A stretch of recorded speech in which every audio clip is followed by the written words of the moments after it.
we walked in here and you said you haven't been this inspired in years. You're talking to so many different people and it's sparking this creativity. Being in a spot like this, I really hope that we're able to expand the business community in St. George. What Kiln does is it brings this space of just energy. I don't know how else to say it.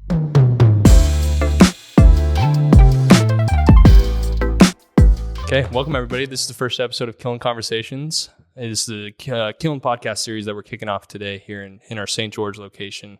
We're actually set up in the atrium today, which is just an incredible space that we have for events, for collaboration, for different style meetings. That it's just such a beautiful room. We have these plants behind us. These are all real, which are really, really cool. But today I got Paul Bartholomew with Corso here, St. George local, first guest on the podcast. Thanks, Paul. It's great to be here. Impromptu, and we'll take it, man. I'm pumped. Yeah, it's for everybody listening or watching. Just literally walked into this room. Paul was sitting in one of our cafe tables here. I was like, "Hey, man, you want to hop on the first podcast?" And now we're here. We're doing it. We're doing it live. Yeah, and I love it. I'm live, man. I think that's awesome. Yeah, dude. So, local St. George, born and raised here. What is the vibe of the business community here in St. George? And tell me a little bit about Corso and how you're impacting St. George in general. Totally. I'll start with, I guess, Corso. We build software for e-commerce brands. So predominantly on Shopify. We help with the post-purchase experience and returns, exchanges, warranty, anything that involves that realm. Nice. Been doing it for about 3 years. I'm one of the co-founders over there. And so, yeah, I guess going to your question with kind of the vibe in St. George. So I think historically here in St. George, you've always had like a very core, just bright, young group of folks that go to Utah Tech. It's one of the fastest growing universities in the state, I think in the West. And they get their education and they have their ideas, and typically they just bounce to go to a different Salt Lake, Las Vegas, whatever, the hubs are. And I think for a long time, just in terms of the tech community, like you have to go elsewhere to get a job. And right.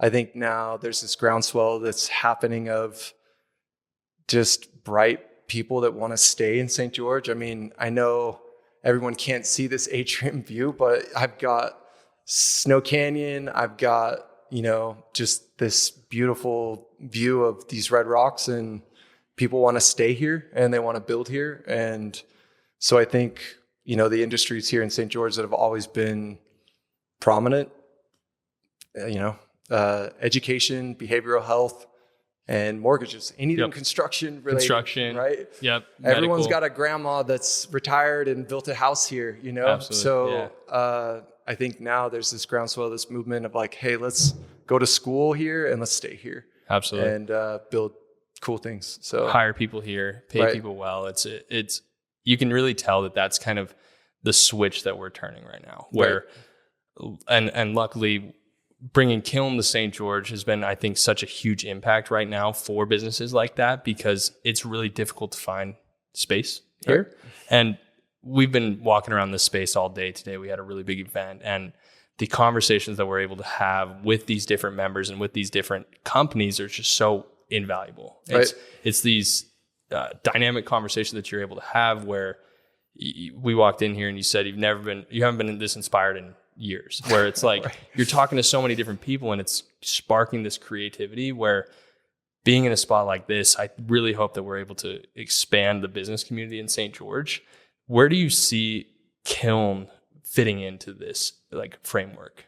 We've talked offline about this. I've come and obviously been in the space for a minute, but I'll use an example. I have some friends that are from Ogden, and they're in the tech space as well as e-com and different things. And they always talk about this startup Ogden, and they had this hub, and it was in downtown Ogden, and it was 10 years ago. And they just would go there and just network, and so many awesome businesses spun off of that. And I've always been envious of that. Sure. Yeah. I'm there's not anything really like that in St. George, or the attempts, though, they were they had good intentions. It just hasn't been able to go and get off the ground. And I think what Kiln does is it brings this space of just energy. I don't know how else to say it, but like trying to replicate what, has been done at these startup Ogdens or these different hubs, obviously Lehigh and what they're doing in BYU, but we've needed something like that down here. Yeah. And just seeing it go vertical and seeing the actual space, like you want to be here. Like, I don't know how else to say it. I'm seeing, movers and shakers in our community. And, it's just like there is now a place to go. And the thing with St. George too, that I'll add is we've all worked remotely for so long. There's not like, outside of Zonos, Invasion, both great, but like this hub of a tech company. And I think that in-person vibe has been missing for a long time, and especially in St. George. So an ability to come and just mix and network with bright people, and just foster good ideas. I think it's awesome. Like, I'm so excited again, energy. So yeah, I couldn't agree more. I think that just being in the space today, obviously this is our first week open, soft launching this week, where we've had companies moving in, we've had events, and being able to see the space. And you and I have walked through the space where it's been completely empty, no furniture, no, just drywall up. The change from then to now it's such a different feel, and it's exactly what we've all described it's going to be like, but being able to actually see it and put a vision to it has just been insane. It's crazy. And I want to talk a little bit about your company, Corso. What is the vision for, well, first describe some of the companies that you work with, because I know you have a lot of big players in the game there. And then I would love to hear kind of like the vision for Corso 10 years from now. Yeah. So we work with Shopify brands. So when I say that, like, you think of brands that you probably wear, you see their ads on Facebook, or you purchase something from them, but like the True Classic Tees, Caraway Homes, Seeger was one. Shout out Seeger. I love that brand. But just these brands that you love that are either household names or they're scaling just awesome disruptive brands.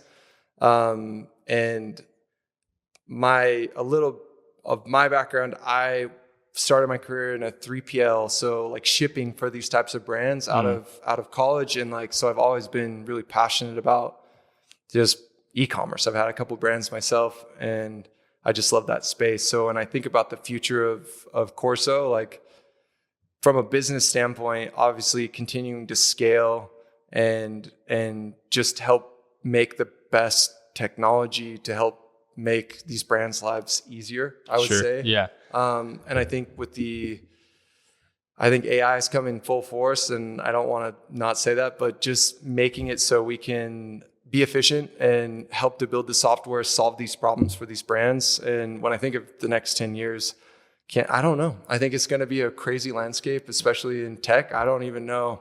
I think traditional tech companies, as you know them today, are going to be leaner and doing more with less. Sure. And it's the same concept for e-commerce brands. Do more with less, and we just want to make tools that help those brands to be more efficient. And you put me on the spot, but that's what I'm thinking. No, just like, how awesome. can we continue to iterate and make great technology and help these brands win?